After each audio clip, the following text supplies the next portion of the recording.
Nintendo.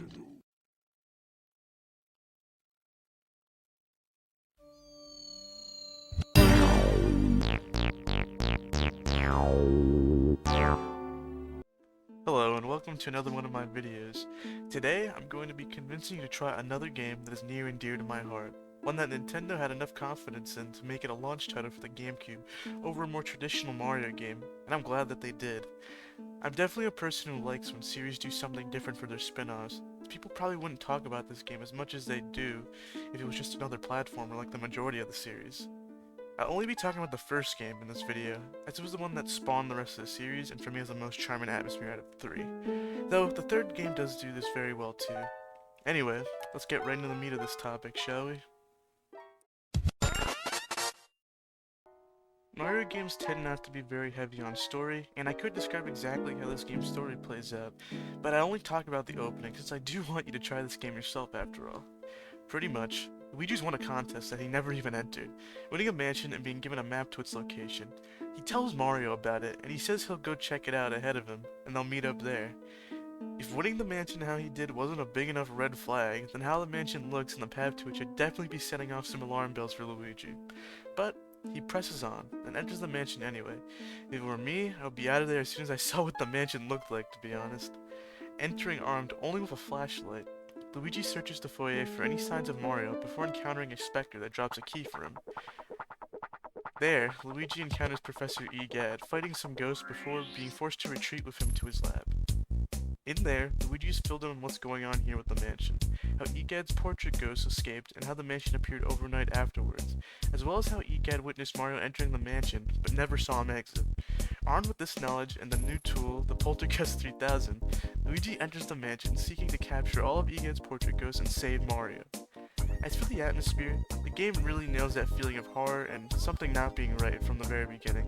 The game isn't a full-on horror game, of course, but the horror elements definitely make the game feel more unique in the Mario series.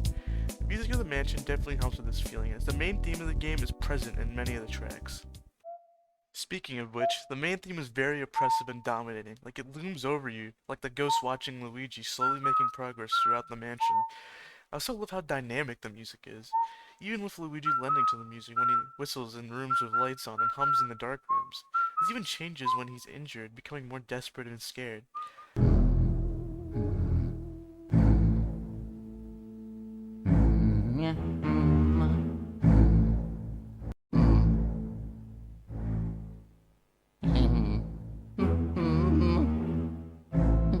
Another thing that lends to the game's atmosphere is having a dedicated Call for Mario button, which also changes depending on Luigi's health, sounding more horrified the lower his health is. Mario! Mario! Mario! Mario! Mario! Another track I quite like is the Toad theme, which contrasts with the rest of the music, as well as it's a spot of safety between a lot of danger. There are certain things in this game that scared the shit out of me when I was a kid. One of those things being the Bogmire fight. Just the music and how he looks scared me a lot, being one of the few portrait ghosts without a humanoid figure, simply looking like a monster. Another infamous thing in the game that scared me a lot was the hanging Luigi shadow. It spawned many theories about Luigi hanging himself, and when I was a kid, I believed it wholeheartedly. It's funny to think how a simple lighting error caused so many people to talk about it. The gameplay of Luigi's Mansion is quite simple. Pretty much you're progressing through the mansion, capturing ghosts to clear rooms, and when you clear rooms you get keys and money. With those keys, you enter other rooms and eventually progress enough to capture the main boss ghost of the area. After you do that, you get a key that gives access to the next area of the mansion. At a certain point in the game, boos start to roam the cleared rooms of the mansion, and backtracking is necessary to capture them. Getting at least 40 of them is required to beat the game out of the 50 you can get. This is pretty much the only padding in the game, but if you catch boos before getting to the end, it doesn't feel that way. And if you get all 50, you get rewarded for it as well at the end of a higher ranking. Collecting money is one of the main things you'll be doing as well, and it's only really there as sort of a score calculator for your rank at the end of the game. It's fun to find out all the different ways of making money you could do, since there are several secret areas and secret rooms and other secret methods to make some money. The only thing that's annoying about the boos is the amount of health the late game ones have that drag the fights out, as well as that the boos can flee the room they're in, making you have to find them again. Fighting portrait ghosts is probably the best part of the game, as each one has some gimmick, and finding out how to beat them the first time you play adds to the fun as well heavily.